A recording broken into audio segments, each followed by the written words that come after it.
Greetings, listeners in Listenerland. Welcome to St. Louis in Tune with Arnold Stricker and Mark Langston, where we size up current and historic events involving people, places, and things in areas such as the arts, crime, education, employment, faith, finance, food, government, health, history, housing, humor, justice, and sports. We originate from and connect the gateway city to what's going on regionally, nationally, internationally, and I will add galactically. Right. The big black hole. Yeah, the final frontier. Wherever that These are the voyages of St. Louis in Tune. That's right. It's enduring mission. I know it. Going where no one wants to go. Yeah, where no one wants to go. Right. But everybody wants to listen. We do. We have millions of listeners Oh, yeah. all around the world. Maybe 25 million. I know. We're pretty close. I know. We're streaming it everywhere, though. That's we are. right. We're everywhere. We're everywhere. Yeah, maybe we'll hear back someday from some Martian or something like gosh. that. They'll get on me for my last lines that I always say. Oh, no. I want to hear Martian language. I can't even imagine what that sounds like. I don't know. I'm sorry. I'm still going about the gallinipper. Yeah, we learned yesterday. We learned a new word every Yesterday, day. yeah. Gallinipper was the one Our last show. from a previous Show. show, and it means this large, a various mosquito, insect that stings or bites like a large mosquito. Yeah. So go kill that gallinipper, honey. Well, today's, I'll give it to you, but then we're going to get to our interview. Okay, I'm sorry. It's All a right. I beg your biteable. pardon. All right, it's a biteable. A biteable. Nothing like a Or biteable. bittable. Okay. Bittable. Okay. Sounds like something that, yeah. Okay. So our thought for the day is try to be a rainbow in someone else's cloud. But you know, rainbows Aw. appear when light shines. Good point. And you have to be on the correct side of where that light is reflecting. I still like the end of the rainbow where all that gold is. Especially today. Yeah, especially today. That's right. And folks, if you're not aware, we are doing this show on St. Patrick's Day. That's right. And I don't know that I have any green on. No, you're going to get pinched before it's all over. No, well. Okay. Yeah. He's looking at me like, no, you're not. I've got a pocket knife. Okay, go ahead. There's a lot of things going on in our community, and one of the things that we love to do is promote the arts. And there is a production that's being performed at Max Louie Productions. It's going to be running at the Marcel Theater, April the 6th through the 23rd. So it's coming up. It's part of the 2023 theatrical season for Max Louie Productions. And the play is entitled What the Constitution Means to Me, and it's by Heidi Schreck. And our guest today is Michelle Hand, and she is, she honed her acting skills as a middle school debater. And we talked about debating in our previous show. She has performed in A Christmas Carol at the Rep here in St. Louis. She performed at Max Louie Productions and received a St. Louis Theater Circle Award nomination for Sugar in Tiny Beautiful Things. And she performed as Mrs. Bennett in Pride and Prejudice at the Rep, where she received another St. Louis Theater Circle Award nomination. And I think I've seen you in some productions on stage. Yeah, I've been around for a while. No, you've done some great work, and you also have appeared in an Off-Broadway premiere of The Day of the Dog. You co-founded the Orange Girls Theater Company, which we're going to have to talk about. Wow! And you've been in more than 40 productions here in St. Louis. Wow, you're a very versatile and I will say seasoned actor. Yes, and very fortunate. Well, welcome to St. Louis in Tune. Thank you. Thank you so much for having me here. Now, tell us a little bit about this production and what the Constitution means to me. So this play actually has two parts. In the first part of the play, it's based on real events in Heidi Schreck's life, where she, as a 15-year-old debater, would go to these American Legion halls and give this speech on the Constitution in a contest for prize money. She was able to fund her way through college with this prize money. So clearly, she was very good at this contest. Wow. So she decides she's going to recreate it for the audience that comes to our show.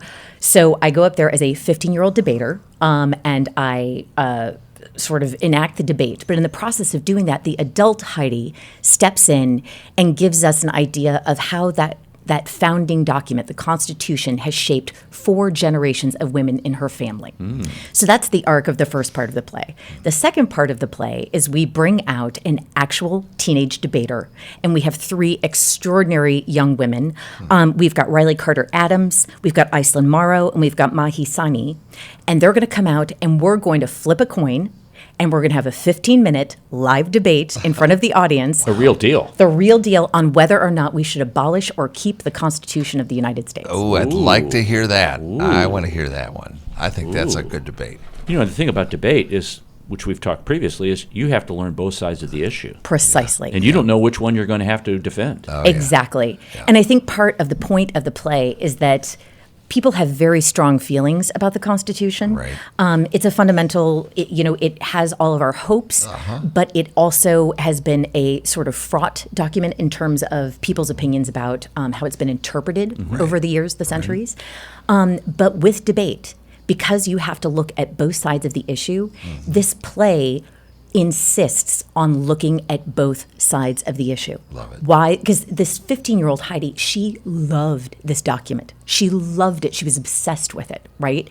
So you take the love that this 15-year-old had, the hope that they find in this document, and then the adult Heidi looking at some of the ways that those hopes have not been realized, especially for the women in her family. Wow. Love it. How, as you see the kids performing and practicing this, are they practicing the debate as they go and do this, or is it just like, no, we're just kind of studying for one side or the other, or do you actually have them, engage in these as they go? We do. We have an incredible director, Nancy Bell, who has worked with. She is on staff at St. Louis University, so she's worked with teenagers her entire life, right? So what we've been doing in rehearsal with these kids is. We have the scripted issues that we know that we have to tackle, but she also has us do a lot of improvisation. So like in last night's rehearsal, we had to debate on things like extemporaneously, which means in the moment, on things like, is coffee or tea better? Are you a dog person or a cat person? And literally, this actress and I stand up there and we fight it to the death. And Nancy decides who wins the contest. Wow. So we're sharpening our skills on not only how to argue the issue and to think about both sides of things, but how do you engage the audience? How do you get people to not only to listen to you, but to kind of stand in your shoes and understand your point of view? It's an extraordinary opportunity that these young women are getting to be heard, but also to get that feeling. Right.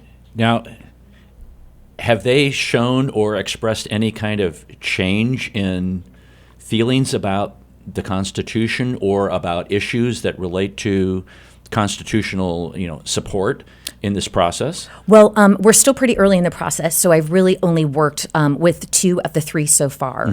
I will say this generation is more politically aware than definitely my generation was, but it's fascinating to watch them think about the issues of this document that they know about. They know about issues about things like they know that they've enacted like voter registration drives. Right. But then understanding what the language in the Constitution actually says and how it had to be amended to make sure that everyone had the opportunity to vote, you kind of start to see some of those gears click in. Right. And that's a fascinating process. That's interesting. So were you were a speech and debater?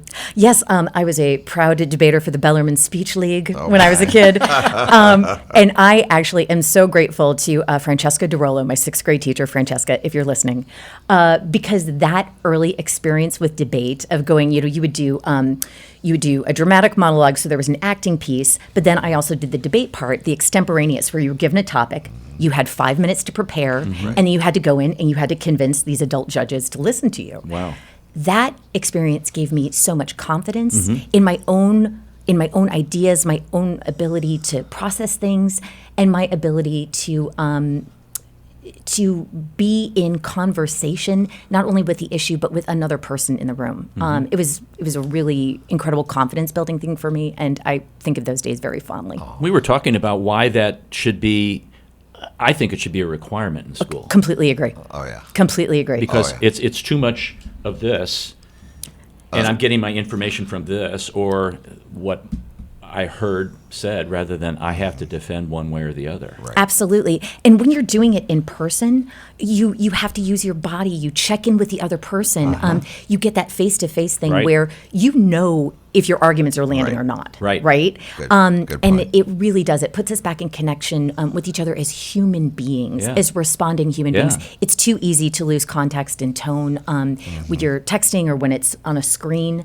So I love this opportunity to enact this in the room with an entire audience. That sounds great. That sounds great. Total sense. Yeah. What's been the challenging part of this role for you? Is it going from the young version to the current version, or? I think a little bit, because I tend to want to default into the adult point of view. That because I think that aligns more closely with my own point of view.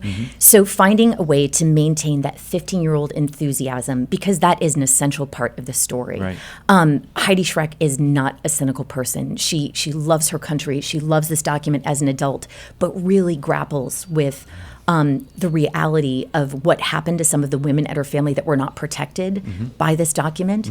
So yeah, being able to be both things at the same time, it's the challenge, but it's also like the good part, right? Right. That's the artistic delight, is how to let that adult sneak out and then pull her back in.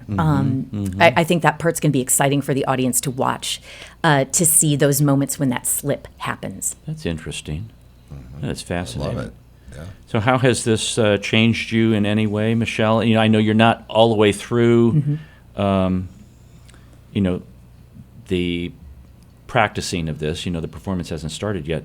But has this kind of got you thinking and, you know, a little disequilibrium going on, or maybe just a little shaking up and then solidifying? Or? Absolutely. I think the way that it's affected me, like the most personally, artistically, it's been fantastic. It's been a wild ride. Already so much fun. I'm discovering new ways of being present on stage, which I really love. But personally, I'm going to admit that I am a person who, after a certain amount of time, really did start to turn the news off. And did start to just try to disengage, because I didn't know a way to engage positively anymore. Right. But this play has really activated back in me this new way of thinking about how I can reactivate and engage, because you know, I have a child and that is growing up in this world, and I want to help them know how to navigate it. And I can't do that if I'm disengaged. Right. So this play has really inspired me to enter back into the conversation. Wow. Now, you mentioned, and I may use the wrong word, that it's caused you to think of your presence or something on the stage. Explain that a little bit. What does that mean? Well, part of what has been fun about this play is learning how to embody this 15-year-old, tapping back into who I was as a 15-year-old. And I don't know about you, but when I was a 15-year-old, I had no control of myself physically or mentally. Just stuff would come spilling out of my face. Right. So the delight of sort of playing around in that. But how do you do that when some of the things that this 15-year-old is talking about are really difficult? Right. How do I embody this adult Heidi that wants to protect this 15-year-old in her optimism and in her delight, to encourage it, but also somehow protect her? And how do I express that physically? Right. How do I help the audience see that internal struggle going on in a visible way? Right. It's interesting because I think about how a teenager stands and just reacts to things, and then how, as an adult, stand up straight, and look people in the eye, and all that kind of. That would be very fascinating. So, what does the Constitution mean to you? Oh, that's a good one. Let's That's debate. a good one. Can we debate? Exactly. Let's do the debate now. All right. My name is Michelle Handon, for the proposition of. I will say that I appreciate that the Constitution is a flexible document. I think the fact that they baked into it this idea of having amendments, knowing that it needed to grow and change as people grew and changed. Wow. I do think we have a fundamental problem with how it gets enacted, in terms of there is a 9-person panel that pretty much gets to determine what changes happen. And that right now is in this push and pull of, depending on who's in power, whose voice gets heard. Right. And I don't think that that's useful for any of us. Right. So the idea of maybe not necessarily scrapping the document, but doing a major overhaul of it so that it really does get back to representing we, the people, all the people, including the ones that the original founding document left out. Right. There's a point in the play where one of the young debaters talks about, it's not till page 34 of the Constitution that all Americans actually get recognized as human beings. Right. People of color, women, they were not recognized Right. as human beings Right. until page 34. Right. That could use some revising, in my opinion. You think? Okay. Yeah, exactly, right? Yeah, I'm just waiting for that second branch of government to actually exercise their legislative function. Oh, stop Correct. it. Stop I mean- it. What? Yeah. You know, We're going to get political, folks. You here can't we help go. it. You can't help it. you know, it's like if everybody just did their job in the function as it was designed in the Constitution, Right. you know, we might be further along. Right. Might and be, what yeah. and what I love about this play is that it's political in that it refers to the body politic, the body that we all inhabit and live in this country, but it's not polemical. It is not, she certainly has a point of view, but just like you said earlier, the beauty of ending the show with a debate is that it's not about trying to wrench everybody into one perspective. Right. It is how do we take all of these perspectives in a way that truly serves us and our country. Well, you know, the other thing I think is having people think about other people's perspectives and respecting that. Yeah. And maybe agreeing to disagree rather than, you know, oh, I'm going to dislike you or I'm going to unfriend you or whatever you're going to do, and it's or just be very hostile to people. It's just not what I would call something we've been as a country we're known for. Right, right. You know? Yeah, and debate forces you to be respectful. Right. Right? Yes. It has rules. It Yes. has order. It has points of order. Each person gets a certain amount of time. Right. So it's, again, there's something about bringing that structure in and modeling for folks. This is a way you can walk out of this play and have that conversation maybe with a difficult relative or with your kid about some of the political realities that are out there that we may disagree on. But look, there is a way to talk about these things. Isn't it interesting, Mark? We're Yes. going to have a play model for people how they should behave and act in public no. and in their private life. No. Wow. No, I know. Let's give away free tickets. Right? Yeah. We're talking to Michelle Hand. She's the actress in What the Constitution Means to Me. It's by Heidi Schreck. You're listening to Arnold Stricker and Mark Langston of St. Louis in Tune. And women in history who inspired you. Oh, really, my mom. Aw. Bless your heart. Yeah. Really, my mom and my grandma. That's the other thing that this play has really made me think about is, when you grow up, your mom is there to sort of serve your needs, and God love my mother for doing that as well as she did for so many years. But as you grow older, you start to learn their stories, Right. And you learn about the lives they had, whole lives before you were born. What? Right. What's and- that about? And the stories, the older that I get and the more that I look for details about them, the more extraordinary they become to me. The lengths they went through to make sure that I grew up in a beautiful, safe home that had an opportunity to have education, to take dance lessons, to be an actor. That was all paved by the women that came before me. My dad is a great man, but honestly, it's those women working in the house every day, the little actions, that inspires me. Which leads me to a question, and I'm glad you made that particular comment, because this is a general question and then it's a specific question.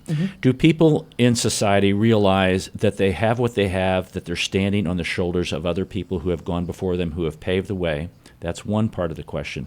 And then secondly, does that come out in the play itself? Yeah. I would argue, I think there's some that do. I think there are some people that pay great homage. I think you find that especially in our communities of color right now, are really calling for that redefinition of legacy and what it means because I think they have been forced to feel on a more direct daily level that it really was the actions of the people that came before them that allowed them basic human rights. I think women understand that in a way too sometimes. So yeah, I think that there's some respect for that, but that's the amazing thing. I mean, the internet, I want to disparage it too. Social media, I want to disparage that too. But it is a platform, and it's an incredible platform for highlighting and amplifying the message of those folks that came before us that didn't have that kind of reach. Right. You know what I mean? Right. The way that I think it gets treated in the play is we have an extraordinary actor that shares the stage with me. His name is Isaiah De Lorenzo, and he plays the Legionnaire. So we literally have a guy from like the American Legion Hall standing up on stage watching Heidi as she goes through this contest. Okay. And goes back and forth between adult Heidi and 15-year-old Heidi. And at one point, he gets an opportunity to talk about the legacy of men that he's come from and how that shaped him That's interesting. in ways that he understood at the time and as an adult now understands differently. So there is an opportunity to kind of hear about the legacy we both inherit as men and women in a patriarchal sort of environment, the limits of that, the ways that we've been skewed by that, and then opportunities to kind of reclaim a different story. That's fascinating. Yeah. That's I really- agree with all that. yeah. Yeah. That's, Everything she said. so the I have a ton of questions here in front of me, and if you had one thing that you think, one reason why people should see this, I know we've talked about a lot of different things, but if you wanted to kind of hone in on the one thing why people should see this play, it would be that what Heidi goes through and the generations of women that came before her went through is something that all of their mothers, daughters, aunts, grandmas, the lady that works in the cubicle down the hallway from you are going through every single day. And better understanding that story, how the political really is the personal, is the starting place where I think we can begin to have more meaningful connection and more meaningful conversations with each other. Where do you think this disconnect has come about from? Unfortunately, some of it is baked into that founding document. Okay. And again, the founding fathers could only work with what they had. Right. And what they had at the time was a system that only recognized certain people as human beings. Right, that's true. That's true. Which in a lot of societies, if you go back and look through history, one group conquered another one, and they either killed them all or they made them slaves. Exactly right. And we literally have the oldest constitution in the world. Right. We literally do. And there Yes. are benefits. Good point. You can say on the one hand, that's extraordinary. Look at how this document has led us for all of this time, right? There is strength and there's something to be admired in that. But at the same time, we have lots of cultures and countries that have created brand new constitutions. And we can learn from them. We can learn from these new documents that actually include gender inclusive language, protection for the environment, healthcare. Right. Yeah, a lot in that. What the Constitution means to me, it premiered Off-Broadway at the New York Theater in 2018. It opened also at the Helen Hayes Theater in 2019, and they're resuming, I guess, the national tour. It's back on? I know that the tour was there for a while. I think the reason we were able to get the rights is because maybe the tour is ended for a Okay, time, or at okay. least won't be coming this way, which is why we were able to do it. Okay, wow. And my last question that I always ask artists is, what do you tell the youngster who is really interested in getting into the business, into the profession? They think, all I have to do is do X, Y, and Z, and I'll be on Broadway. Right. What advice do you give them? I think I would say it is less about taking the dance class with the particular academy or getting the particular voice teacher or even working with the particular company. Go with the roles that excite you, that are fun to you, that allow you to play. I would say work as much as you possibly can. Enjoy it. Pursue those parts of it that you love. I think sometimes it gets easy for young artists to feel that there's a certain prescription that if I don't do X, Y, Z, I don't get the big thing. Right. But if you follow what you love, if you follow what your gut tells you is the thing that really speaks to you, you're going to do your best work. That's the pathway I'd recommend they pursue. That's great advice from Michelle Hand. She's an actor in the What the Constitution Means to Me by Heidi Schreck. It is being performed at Max and Louie Theater, upcoming April 6th to the 23rd. Folks, go see that one. I know you'll enjoy that. It will be a challenge to everybody who goes, and it will challenge them to think and be thinkers, which is what we need in our country. Yeah. thanks for coming in today. Thank you so much for having me. So nice to meet you guys. Oh, yeah. We're going to take a break. We'll be right back. This is Arnold Stricker with Mark Langston of St. Louis in Tune. Don't go away.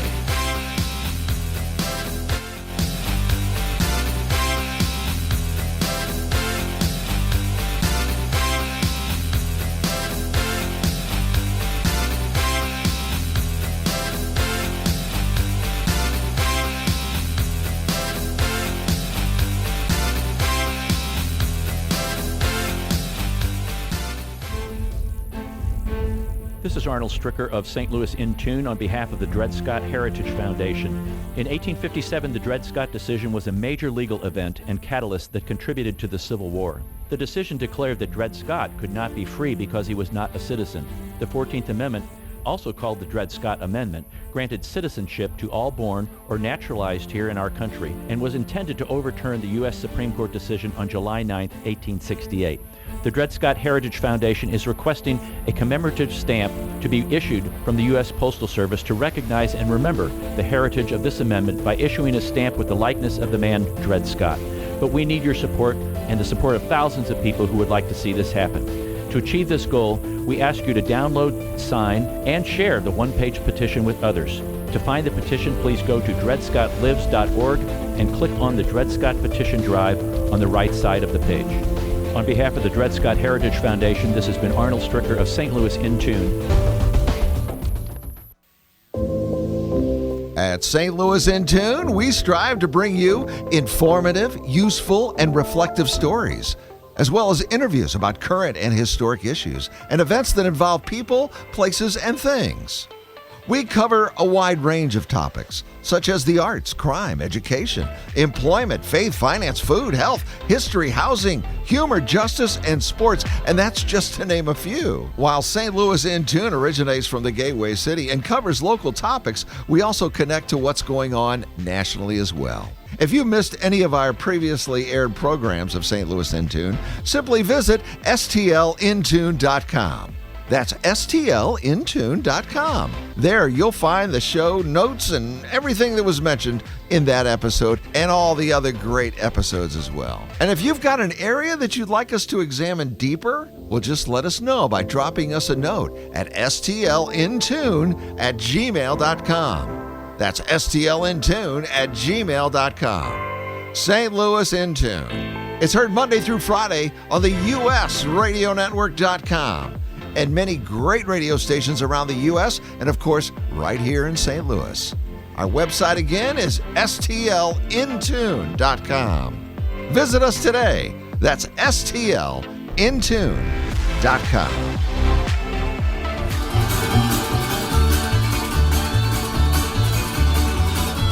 Yeehaw! Welcome back to St. Louis in Tune, y'all. Y'all come back now. And plural is all y'all. Y'all? All y'all is plural of y'all. Why? Okay. I don't want to know how do you spell it? Y''ALL. Y-A. Y'all. Okay. Y'all. Y'all. Y'all. Hell, y'all. Welcome back, Y'all. to St. Louis in Tune. This is Arnold Stricker with Mark Langston. Oh, man. Okay. So Michelle did a great job. That was fun. Michelle Hand, yes. Yes, Michelle Hand. She's performing in What the Constitution Means to Me by Heidi Schreck. We happen to have a clip of Heidi Schreck talking to PBS about the Ninth Amendment, which is the one that kind of got her going. Let's listen to that. Okay. Certainly 10 years ago, I was not thinking about a constitutional crisis or confrontation, as some people are saying today.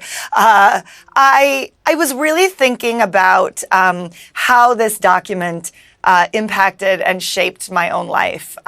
So the prompt for the contest when I was 15 years old was to draw a personal connection between your own life and the document. And of course, at 15, that was not easy for me to do. I didn't know enough about myself or really about the country or the document itself or the history of our country to do that in any meaningful way.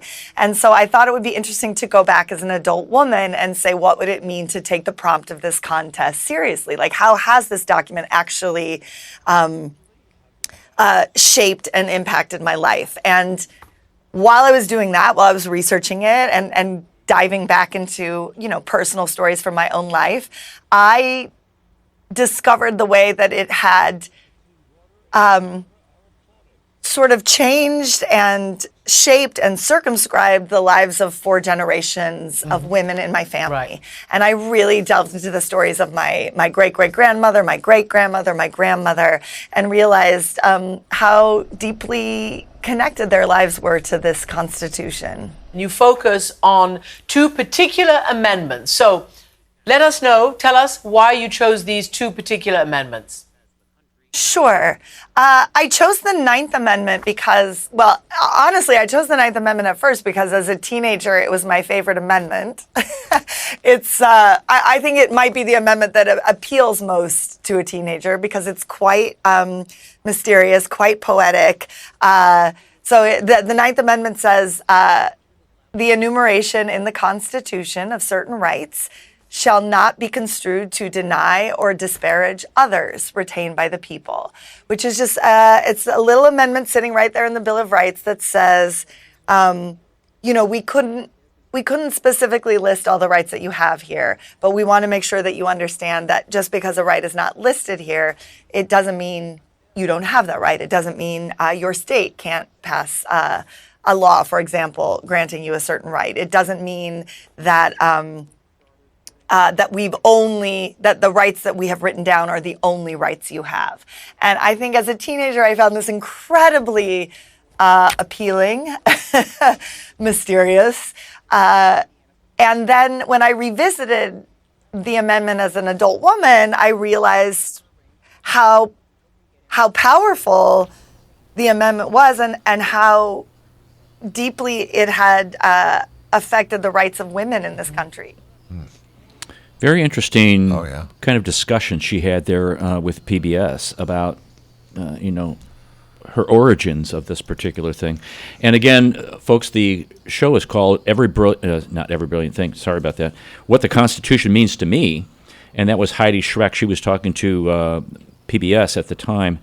And this is going to be performed at I'm not familiar with this theater, the Marcel Theater. Are you familiar with it? No, I have never ever heard of it. It's Max Louie Productions, April 6th through the 23rd here in St. Louis. Mm-hmm. But it was also winner of the Best American Play and was a finalist for the Pulitzer Prize. Wow. Yeah. Wow. Go figure. Wow. Crazy. A lot of stuff there. Yeah. A lot of stuff there. So encourage you to do that. Support the arts within our community, especially those that are performed on stage. It brings up so many questions about it. I guess they debate whether or not we should even keep the the Constitution. I'm all about keeping it. You have to think about this. It's kind of like before you tear down that wall, you have to know why it was put up there to begin with. I think it needs work, and I think they made it so it could be a living, breathing document. It's the oldest document, as she said. It's the oldest document in the world. Right. And it's pretty well, it's done well for us, I think, in many ways. And I think some tweaking and some changes and, let it evolve as we evolve as humans and society. And it has that latitude in it where you can do that. So I don't agree that, the way it sits is maybe not the best, but I don't want to throw it all out because I think there's a lot of good things about it. It's lasted a long time, and nothing is perfect. No. And if you think about this, think about Congress right now, and think about the ages of the people who are leading us. Okay. All right. The guys that wrote those documents. The guy that wrote the Declaration. He was in his 20s. Right. They were the guys that wrote the Constitution. They were in their 20s and 30s. So, what kind of wisdom and intelligence and just studying of civilizations when they put this one together. Right. And I think about that, and I think about the 20 and 30-year-olds now who are serving in Congress. Right. And then the old farts who are serving in Congress. I'm thinking like, man, you guys have nothing compared to them. Right. Nothing. No, not a thing. Right. So it's very interesting. Right. Okay. Here's a word for the day, Mark. Oh, it's time for word for the day. I need to come up with some jingle for Yeah, we need some jingle some for kind that. of music for Ta-da! that. Okay, yeah, I don't have any. Let me see if we can find something for the for the word of the day. Let's see. No, that's not it. That's not it. That's not gonna be it. Unless it's Mr. No, Ed. Wait. Mr. Ed's word for the day. Here's the word for the day. Okay. Folks, it's desired to be The word for the day. the word for the day. You are a biddable, sweet-natured young man. A biddable? Biddable. You have to spell them. Biddable. Biddable. Biddable. Meekly ready to accept and follow instructions. Synonyms: Okay. obedient, Oh. pliable, amenable, Biddable. biddable. You are biddable. The galley nipper was very biddable in biting me. Those are 2 words, folks. Okay, wait a minute. Okay. We're looking for something to go with this. Okay. Biddable. Imagine a biddable, a biddable mosquito. Trying to be Rod Serling there. Not very good. No, it's not. Don't quit your day job. So speaking of the Constitution, Okay. I came across an article by John McGinnis, and this article is entitled "How Institutions Crumble." Oh. And if you think about I don't even want to call it debate going on in our culture right now. I don't think it's a debate. It's more like a mudslinging event. Okay. I would say that, and part of that is due to social media, and part of that is due to people not thinking for themselves and investigating things themselves and thoroughly turning every rock over before they make decisions and open their mouths. Oh. Did I say that? You did, and I heard you. But there is, there's some norms. It's kind of like, here's a norm, and it's also a something that you don't do. You don't yell fire in a crowded movie theater. No, you don't. Okay? That's a norm. Yeah. There's certain norms, like you stop for a stoplight. Yeah. Okay? Not in my neighborhood. Not in my neighborhood either. Or stop sign. What is a stop? It's a optional. Stop signs are optional. Yeah, it's just, I feel like it today. Maybe I not. know it. Yeah. So this whole thing about there's these customary norms of being neutral or things that they really don't have a one way or the other, and how social discord follows when there is a destruction of norms. And you have chaos that comes on. And I want to read something to you.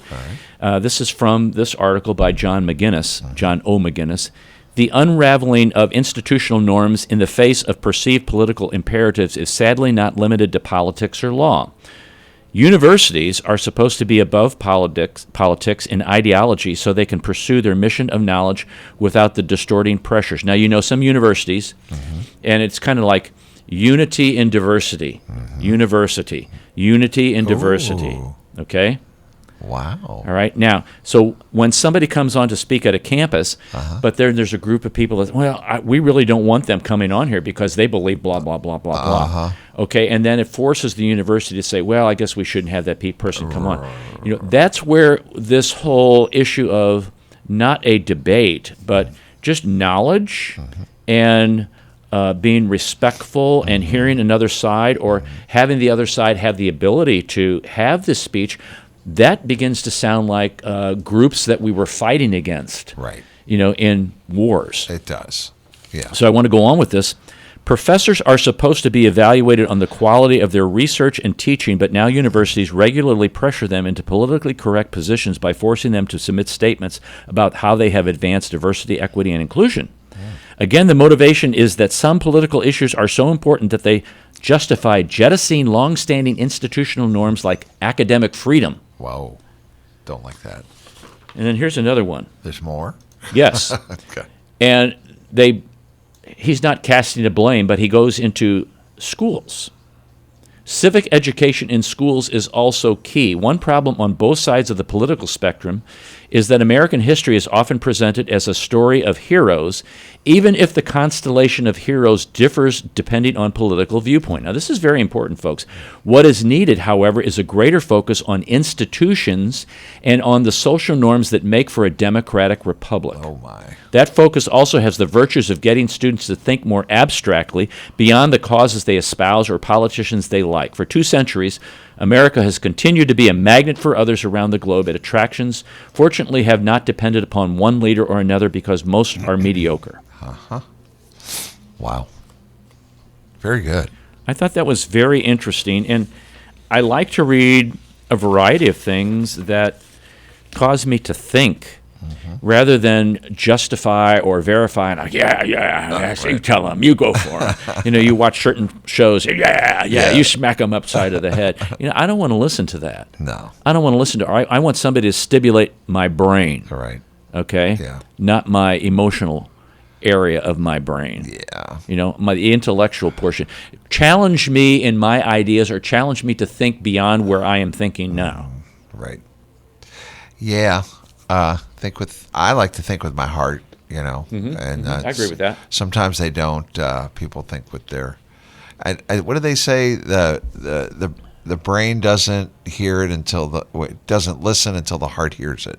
Brain doesn't listen until the heart hears it. So, if you can, I think people, if they listen with their heart, maybe a little bit more, might be a little bit more open to other. If people have experienced certain things, maybe they're not brought up that way anymore, Arnold. Maybe they're just not being taught that to be, empathetic. That's a good word. That should be one of our words for the day. Empathetic. Yeah. Walk a mile in my shoes. I know. Or it's like somebody, I know you. No, you don't know me. Right. Right. You don't know what I've been through. And I'm going to say a good politician, because I was, but a good politician will listen. And will change their mind. A good administrator will too. They'll change their mind. Right. Right. The ones that are, I'm not changing no matter what you say or do, That's too ideologically driven. It is. Dictatorships. It's really on the verge of those things. It is. I hate to say it. Yeah. I'll say it. Yeah. I run into it every day. People telling me what I can and can't do. And I go, whoa. This is a democracy, not a dictatorship here. Right. They like somebody said, don't respond to his email. I'm like, well, wait a minute. He sent it to me too. Right. I'm going to respond if I want. I'm just saying, yeah. And I wonder many times that people are not thinking in the long term. They're thinking in the short term. In other words, they're thinking in like the here and now. And rather than, if that continues in 5 to 10 to 15 to 20 to 50 years, where's that going to be? I also think that, when I was a school administrator and I said, we're going to do something this way, and people complain, I said, I don't want to hear you complain. Right. If you want to complain, bring me a solution. Right. I'm one mind. We can all be successful if we all come up with a better solution. So if you have something that's better, don't whine that you don't like this. You bring me a solution, right? And if I think it's better, we'll do it. It's interesting that you say that as an administrator, because I was a mayor and I used to sit there and we'd come up with an idea that would help the community at large, and people would just complain. And there was a few times when I said, just tell us you got a better idea. Right. Give me the better idea. Give us the better idea. Let us know. Right. If you have something that is going to be better than what we've thought through and debated and researched, and God love you. If you have it, please share it. Quit being mean to us. Quit talking down to us. Just tell us what your idea is so we can all benefit from this. Right. Yeah. Right. Yeah. That's a great illustration of that is going on right now with the homeless situation, right? Or some people don't even like to call it homeless. It's like housing shortage. Look, let go of it. Yeah. It is what it is. And now there's a church down in the Carondelet area that is being, my words, targeted for a home for homeless, and it's about like a 100-bed facility. Well, the community down there is upset about that, and and maybe like rather than 100, maybe like 20. But here's the thing. I live downtown, downtown St. Louis. Right. And downtown St. Louis is like the homeless mecca. Everybody from the county, matter of fact, I'll call it out. The Richmond Heights police have been seen dropping off homeless people. Oh, no. We had that. And I will say this too, folks who are good-natured come from the county and they want to bring food or bring blankets or bring tents. That's great.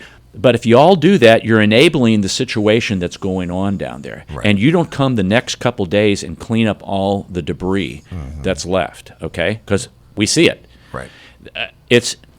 We have a dysfunction in government where they do not want to, they have an ideological bent, which is what we've talked about. I want it this way, I want it this way. Right. You know, they just bulldozed over an encampment that was where the admiral used to tie up. Right. That's been going on for several years. And I don't know why things have to get to this degree before they're dealt with. There is a tiny home group that's been built. There's the housing first, the government thing, like let's get people in housing and then we'll worry about, if they have some kind of mental illness, if they have some kind of addiction, if they need a job, blah, blah, blah, blah, blah. And then there's some people that just want to be on the streets. Right. And they're not going to take anything that you want to give them except if you give them money or if you give them food. And then sometimes they'll take the food and sell that so they can buy drugs. Yeah. So it's true. How many of the homeless can you actually disclassify or declassify as being that by providing all these services, and then how many will actually want to continue being there? Right. But that's going on right now. What we just talked about down in Carondelet area. Right. And I know there's, I think the last statistic I saw, about 30% of the population needs help. About 30%. Now that's a lot, but it's not a lot. I mean, when you consider how many people we have and what 30% is. And my thing is, help them. Quit debating this. Let's get together, the rest of us, the 70%, and let's help those 30%. As a metropolitan area. Right. Not like the downtown or the city of St. Louis. Right. Which is, which is why I think the city and the county should be one. Right. The city should be one of the 93 cities in the part of the county. We need one police force. And if you need to cut the city up into 2 or 3 different smaller cities, then so be it. Yeah. Right. But we are all in this together, and they sure act like we're not. Right. I agreed with that. Agreed with that. And they act like we're not. So that's what I can tell you. So let's move to something a little more enjoyable. Okay. I have a couple things. Oh, you do? Oh, I do. I'm sorry. I know you're surprised. I do homework once in a while. Okay. I hate homework, but I do it. So it's interesting. Today is St. Patrick's Day. Yes, it is. You're not wearing green, so you're going to get pinched when the show is. Okay, let's see if when I can. we're off. No, you don't have green anywhere. Got green on my watch here. No. Oh, no, that doesn't count. So today also is Campfire Girls Day. Ooh. Yeah, so Campfire Girls Day is celebrated to commemorate the founding of Campfire. So the girls got in there. They're going to do a campfire tonight? Or? I love campfires. Who's the founder of Campfire Girls? Don't know. It doesn't. I don't. That's a little. We'll have to research that and get back with you in another show. Campfire Girls Day, not whatever, but Campfire Girls Day. It's also Doctor Patient Trust Day. I trust my doctor all the time. I know it. I know. National Corned Beef and Cabbage Day. You like corned beef and cabbage? I love corned beef and cabbage. Do you now? Yes. Yeah. I love cabbage. Do you? Especially cooked cabbage. Yeah. Makes me gassy. Okay. Sorry. You didn't play that sound effect. No, I didn't. I don't know where is it. I know. This is a good one. National Day against action. Let's see. National Day of Action Against Bullying and Violence. That needs to be every day. No kidding. Doesn't it? Every day. I know it. I hate bullies. I hate them. I hate bullies. I want to bully a bully. If you've been on the receiving end of that stuff. I hate bullies. I don't get it. Don't want to get it. Don't need to get it. National Preschool Teacher Appreciation Day. Tell me about a teacher that doesn't need to be appreciated more than a preschool teacher. Right. Yeah. and National Preschool Appreciation Day. Let's see, what else do we have? I know we're going into the weekend, so there's more. Awkward Moment Day. That's every day. For you it is. Biodiesel Day. Oh, jeez. I don't know who comes up with a National Corn Dog Day. Oh, I miss my corn dogs. I haven't had any in a long time. I've never been a fan of those. Is that right? It's a summer thing for Yeah, me, corn dogs. And I get a lot of mustard, and I dip them in mustard. That would be good, yeah. Yeah. What kind of mustard? Just regular yellow mustard, or is it grain mustard? Or I use grain mustard. Wow. grain mustard. Oh, grain mustard. I use grain mustard. I like all kinds of mustards. Okay. One of my favorites is, ready? Durkees. Durkees? Have you ever heard of Durkees? No. Oh, yeah, it's good. Try it sometime. The Grey Poupon? I saw somebody, it's like that. It's like a Grey Poupon. Okay, here's the one that I keep telling my kids, and I'm going to remind them about this day. Forgive Mom and Dad Day. That's an everyday one, too. Global Recycling Day. That should be an everyday one. I know it. International Sports Car Racing Day. Okay. All right. That happens up and down your street every night, Yeah. doesn't it? Certain nights more than others. Oh, my God. St. Louis City. We don't want to let them know where you live. Because Maple Syrup Day. You like maple syrup? I do.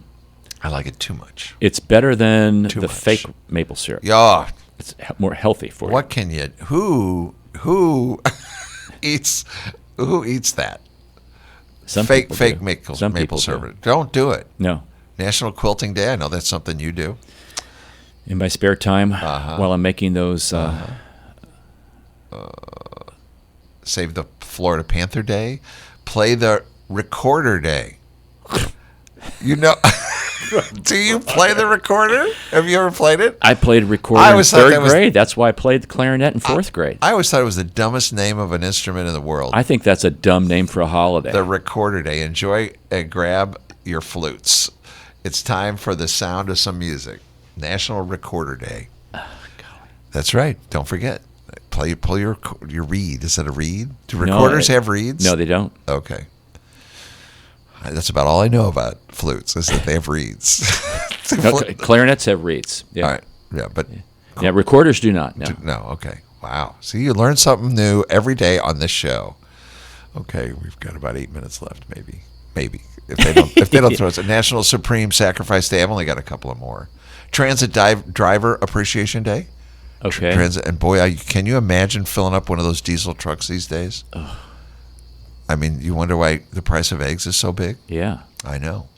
And I'll finish it on this. There's more, but we're just gonna finish here because I know you have things to do. That's too. all right. National Sloppy Joe Day. Oh, I love sloppy joes. Do you? Yes. Are you a Sloppy Joe guy? Yes. Okay. How do you eat the Sloppy Joe? Do you put it on the? I can eat them like a hamburger or open face. Either way. Open. I always thought the name Open Face was funny. Okay. I don't know why. An open face. What's an open face look like? So, I that's it.